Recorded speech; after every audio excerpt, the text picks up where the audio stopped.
Hi everyone. ఈరోజు కథ పేరు ఆమె ఎందుకు మారిపోయింది.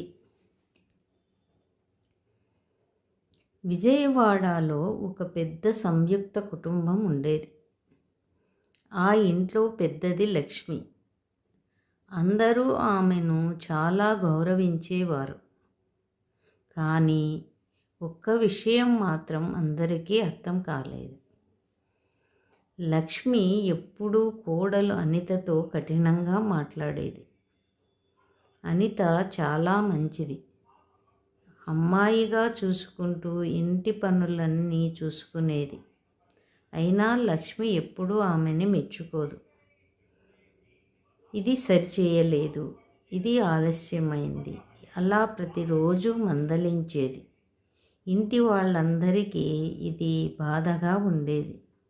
అనిత భర్త రవి కూడా ఒకరోజు అడిగాడు, అమ్మ, అనిత తప్పు చేయకపోయినా ఎందుకు ఇలా మాట్లాడుతున్నావు? లక్ష్మి మాత్రం ఏమీ చెప్పలేదు. ఒకరోజు రాత్రి అనితకు జ్వరం వచ్చింది. అయినా ఆమె ఉదయం లేచి పని చేయడానికి ప్రయత్నించింది. అప్పుడు లక్ష్మి మొదటిసారిగా కోపంగా చెప్పింది, నువ్వెందుకు లేచావు? వెళ్ళి పడుకో. ఇంట్లో అందరూ ఆశ్చర్యపోయారు.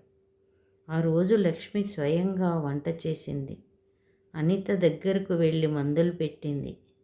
అనితకు అర్థం కాలేదు. ఇంతకాలం ఇలా మాట్లాడిన అత్త ఒక రోజులో ఎలా మారిపోయింది? కొన్ని రోజుల తర్వాత రవి తన అమ్మ పాత ఫ్రెండ్తో మాట్లాడుతుండగా ఒక విషయం తెలిసింది. లక్ష్మి కూడా ఒకప్పుడు కోడలిగా చాలా ఇబ్బందులు పడింది. ఆమె అత్త చాలా కఠినంగా ఉండేది. చిన్న తప్పుకు కూడా పెద్దగా మందలించేది.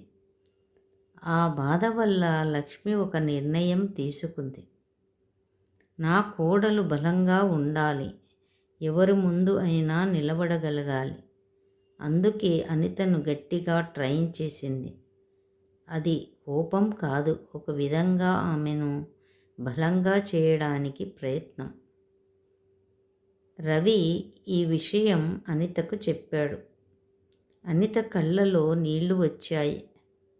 ఆమె నేరుగా లక్ష్మి దగ్గరకు వెళ్ళి, అమ్మ, నన్ను క్షమించండి, నేను మిమ్మల్ని తప్పుగా అర్థం చేసుకున్నాను అని చెప్పింది.